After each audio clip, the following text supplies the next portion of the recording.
सोए हुए थे अपने रूम पे, बाहर से पेट्रोल डाल के और आग जला के और चले गया। 23 अगस्त 2022 सुबह के करीब 4 बज रहे थे। अंकिता अपने घर में सो रही होती है। तभी उसे महसूस होता है कि उसके ऊपर किसी ने पानी डाला हो। जब वो अचानक से उठती है तो देखती है कोई उसके ऊपर आग लगाने की कोशिश कर रहा है। अंकिता जब तक कुछ कर पाती तब तक वो उसके ऊपर माचिस की तीली फेंक देता है। अंकिता का कमरा धुआं धुआं हो जाता है और वो मासूम सी 15 साल की बच्ची आग की लपटों में जल रही थी। अंकिता को इतना दर्द होता है कि वो जोर से चिल्ला रही थी और उसका शोर सुन के उसके घर वाले जाग जाते हैं। तो वो देखते हैं अंकिता के कमरे में आग लगी है। जब तक सब लोग आग पे काबू पाते हैं तब तक अंकिता बहुत जल चुकी थी। उसकी बॉडी 90% जल चुकी थी। अंकिता बेहोश हो जाती है। परिवार वाले जल्दी अस्पताल में ले जाते हैं और वहाँ पे जाके अंकिता यही बात बोल रही थी, उसने मुझे जलाया, उसने मुझे जलाया। नाम क्या है उनका? शाहरुख। वो किसी शाहरुख का नाम ले रही थी। उसकी बॉडी 90% जल चुकी थी। घटना के 4 दिन बाद 28 अगस्त 2022 को सुबह के 2 बजे अंकिता अपना दम तोड़ देती है। अब सवाल यही है, ये शाहरुख कौन है और अंकिता बार बार शाहरुख का नाम क्यों ले रही थी और वो लड़का कौन था और उसने ऐसा क्यों किया। चलो इसको हम जानते हैं इस वीडियो में, तो वीडियो को आखिरी तक देखें। अंकिता कुमारी एक साधारण परिवार से आती थी। 15 साल की उम्र में वो 12वीं में पढ़ रही थी। उसका सपना एक आईएएस बनने का था। अंकिता की माँ थी, वो कैंसर की वजह से पहले ही चल बसी थी। अंकिता छोटे बच्चों को ट्यूशन भी पढ़ाती थी और खुद भी पढ़ती थी। डेली का यही रूटीन। अंकिता एक दिन स्कूल से घर आ रही थी, तभी उसके ऊपर शाहरुख की नज़र पड़ती है। शाहरुख उसी इलाके में रहता था, तो शाहरुख उसका पीछा करने लगता है। डेली स्कूल के बाहर उसका वेट करता है। शाहरुख अंकिता का जबरदस्ती पीछा करता था, उसे फोर्स करता था बात करने पे, लेकिन अंकिता उससे बात नहीं करती थी। अंकिता ने उसे बहुत इग्नोर किया, पर वो फिर भी नहीं मानता था। लेकिन शाहरुख की अभी भी बात नहीं बन रही थी, तो वो किसी तरह अंकिता के फ्रेंड से अंकिता का नंबर लेता है और कॉल्स मैसेज करना शुरू कर देता है।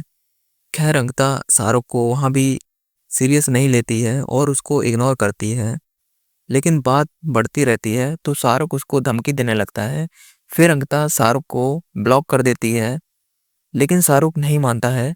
वो दूसरे नंबर से अंकिता को परेशान करता है और अंकिता को धमकी देता है। अब अंकिता भी शाहरुख की धमकियों से डरने लगी थी। तब उसने सोचा कि ये बात वो अपने पापा को बताएगी। अंकिता ने हिम्मत जुटा के वो बात अपने पापा को बताई, लेकिन उस शाम ज़्यादा देर हो गई थी। तो अंकिता के पापा कहते हैं कि अभी रहने दो, सुबह हम पुलिस में कंप्लेन करेंगे। बस यही गलती अंकिता के पापा से हो गई, क्योंकि अगली सुबह कभी नहीं आई। रात के करीब 4 बजे शाहरुख अपने दोस्त नईम के साथ अंकिता के घर पहुंचता है। शाहरुख खिड़की से अंकिता के कमरे को ओर देखता है, तो अंकिता गहरी नींद में सो रही थी। शाहरुख ने इसी मौके का फायदा उठा के उसके ऊपर पेट्रोल फेंक दिया। अंकिता एकदम से जागती है और वो कुछ करने की कोशिश करती है। तब तक शाहरुख उसके ऊपर माचिस की तिल्ली एक फेंक देता है। अंकिता के कमरे में धुआं उठने लगा और वो चिल्लाने लगी।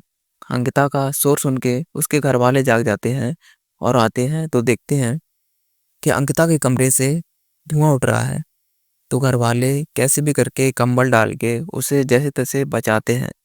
अंकिता को फूलो जानो मेडिकल कॉलेज पहुंचाया जाता है।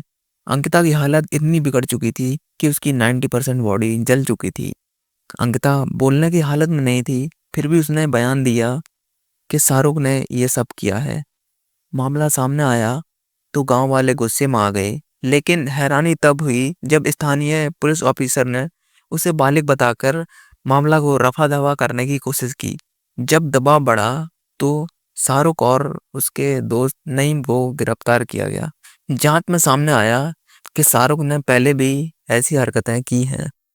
जब शाहरुख को गिरफ्तार किया गया तो उसके पुराने रिकॉर्ड खंगाले गए, तो उसमें पता लगा कि इसने पहले भी ऐसे मामले कर रखे हैं। शाहरुख ने जबरदस्ती धर्म परिवर्तन करवाने की कोशिश की। पहले भी किडनैपिंग के चार्जेस लगे हैं शाहरुख पे।